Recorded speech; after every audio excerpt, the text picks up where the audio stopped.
Everyone. तो बेटा हम कर रहे हैं हमारी सीरीज एनसीईआरटी बायोलॉजी इन मिनट्स, जिसमें हम 12th क्लास की फर्स्ट यूनिट रिप्रोडक्शन कंप्लीट कर चुके हैं और आज से हम स्टार्ट करेंगे इस वीडियो में 12th क्लास की यूनिट 2 और हमारी 11th-12th की बायोलॉजी की यूनिट 7 जेनेटिक्स एंड इवोल्यूशन। तो जेनेटिक्स क्या होता है? जेनेटिक्स का मीनिंग होता है बेटा लाइक बिगेट्स लाइक, और ये बायोलॉजी की या साइंस की वो ब्रांच है जिसमें हम इनहेरिटेंस और वेरिएशंस के बारे में स्टडी करते हैं। एंड इवोल्यूशन क्या होता है?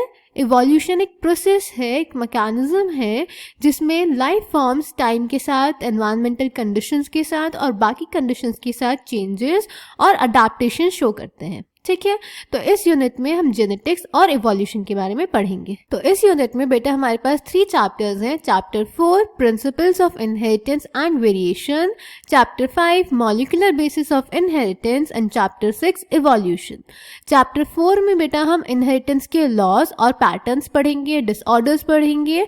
चैप्टर 5 में हम पढ़ेंगे कि जो इनहेरिटेंस है वो किन बायोमॉलिक्यूल्स की वजह से होता है और किन प्रोसेसेस से होता है। और चैप्टर 6 में हम इवोल्यूशन के टाइप्स और मैकेनिज्म्स पढ़ेंगे। ठीक है, तो चलिए स्टार्ट करते हैं इस यूनिट के इंट्रोडक्शन के साथ। The work of Mendel and others who followed him gave us an idea of inheritance patterns. Mendel और उनके साथ जिन लोगों ने काम किया था बेटा, उन्होंने हमें इनहेरिटेंस पैटर्न्स के बारे में बताया था। आप लोगों ने पढ़ा भी होगा, मेंडल को हम फादर ऑफ जेनेटिक्स बोलते हैं। इन्होंने लॉज ऑफ इनहेरिटेंस दिए थे पी प्लांट पे काम करके। ठीक है, then however the nature of those factors, आपको पता होगा कि मेंडल ने जीन टर्म यूज नहीं किया था। उन्होंने बोला था कि जो कैरेक्टर्स होते हैं वो डिस्क्रीट यूनिट से कंट्रोल होते हैं, जो पेयर में प्रेजेंट होते हैं, और उन्हें हम बोलते हैं factors, which determine the phenotype was not very clear. तो उनके टाइम पे ये कॉन्सेप्ट बहुत ज़्यादा क्लियर नहीं था, इवन क्योंकि वो फैक्टर्स के होने का कोई फिजिकल प्रूफ नहीं दे पाए थे। ये भी एक रीज़न था कि उनका काम एक्सेप्ट नहीं किया गया था। ठीक है, चलिए इसके बारे में हम principles of inheritance and variation में पढ़ेंगे। As these factors represent the genetic basis of inheritance, understanding the structure of genetic material and the structural basis of genotype and phenotype, conversion became the focus of attention in biology for the next century. तो बेटा जैसे मैंने अभी आपको बताया कि factors inheritance के units होते हैं। मेंडल ने कहा था हमारे कैरेक्टर्स डिस्क्रीट यूनिट से कंट्रोल होते हैं, जिन्हें उन्होंने फैक्टर्स बोला था। तो फैक्टर्स इनहेरिटेंस का जेनेटिक बेसिस है। ठीक है, इसी की वजह से इनहेरिटेंस होता है। तो इसी वजह से आने वाले टाइम में जेनेटिक मटीरियल का स्ट्रक्चरल बेसिस पढ़ना बहुत ही मेन फोकस का टॉपिक हो गया था। Clear? The entire body of molecular biology is biology which deals with the molecules. ठीक है, was a consequent development with major contributions from Watson, Crick, Nierenberg, Khurana, Korenbergs, father and son, Benzer, Monod, Brenner etcetera. तो ये कुछ geneticist के नाम दिए हुए हैं आपको, जिन्होंने इस फील्ड में काम किया, अपने कंट्रीब्यूशंस दिए, कुछ ना कुछ डिस्कवर किया। Clear? A parallel problem being tackled was the mechanism of evolution, कि इवोल्यूशन अडेप्टेशंस कैसे कैसे होते हैं। Awareness in the areas of molecular genetics, structural biology and bioinformatics have enriched our understanding of the molecular basis of evolution. तो molecular genetics, structural biology और bioinformatics, ये वो branches हैं बेटा जो मॉलिक्यूलर बेसिस पे deal करती हैं, हमारे जेनेटिक मटेरियल के स्ट्रक्चर, उसके मैकेनिज्म के साथ डील करती हैं। Clear? In this unit the structure and function of DNA is deoxyribose nucleic acid, आपने 11th क्लास में पढ़ा होगा। And the story and theory of evolution have been examined and explained. Clear? तो यहाँ पे हम इसी बारे में पढ़ेंगे। अब बात करते हैं 2 जेनेटिसिस्ट की, James Watson and Francis Crick. ये 2 लोग हैं जिन्होंने हमें डीएनए का स्ट्रक्चर दिया था।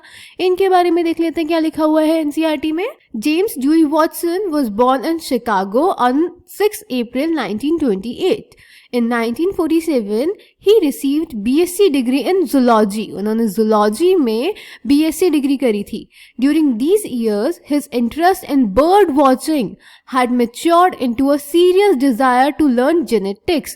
तो वो BSc के टाइम पे जब वो BSc कर रहे थे तो उनको पहले बर्ड वॉचिंग में इंटरेस्ट था और फिर धीरे धीरे उनका इंटरेस्ट जेनेटिक्स में डेवलप हो गया. This became possible when he received a fellowship for graduate study in zoology at Indiana University, Bloomington, where he received his PhD degree in 1950 on a study of the effect of hard X-rays on bacteriophage multiplication. तो उन्होंने PhD करी 1950 में from Indiana university Bloomington और उनका topic था hard X rays on bacteriophage multiplication. He met Crick and discovered their common interest in solving the DNA structure. तो Watson and Crick दोनों को ही DNA स्ट्रक्चर में काफी ज्यादा इंटरेस्ट था. Their first serious effort was unsatisfactory. जो उनका फर्स्ट रिजल्ट आया, फर्स्ट एफर्ट था, वो बहुत ज्यादा सेटिस्फैक्टरी नहीं था. Their second effort, based upon more experimental evidence and better appreciation of the nucleic acid literature, resulted early in March 1953 in the proposal of the complementary double helical configuration. 1953 में इन दोनों ने बेटा complementary double helical configuration दिया था DNA का. Francis Harry Compton Crick was born on 8 June 1916 at Northampton, England. He studied physics at University College, London and obtained a BSc in 1937. तो जो क्रिक थे, फ्रांसिस क्रिक थे, इन्होंने अपनी ग्रेजुएशन फिजिक्स में करी थी बेटा यूनिवर्सिटी कॉलेज लंदन से. क्लियर? 1937 में.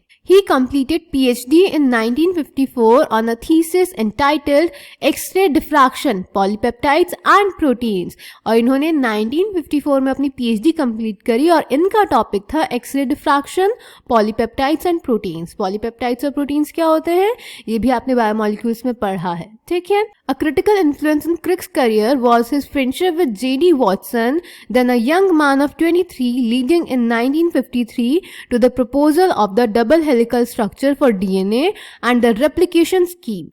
Crick was made an FRS in 1959. The honors to Watson with Crick include the John Collins Warren Prize of Massachusetts General Hospital in 1959, the Lasker Award in 1960, the Research Corporation Prize in 1962, and above all the Nobel Prize in 1962 for the double helical structure of DNA. ठीक है.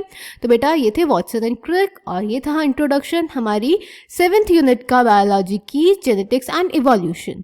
Next video से हम ये chapter start करेंगे. ठीक है. तो मिलते हैं नेक्स्ट वीडियो में. Thank you.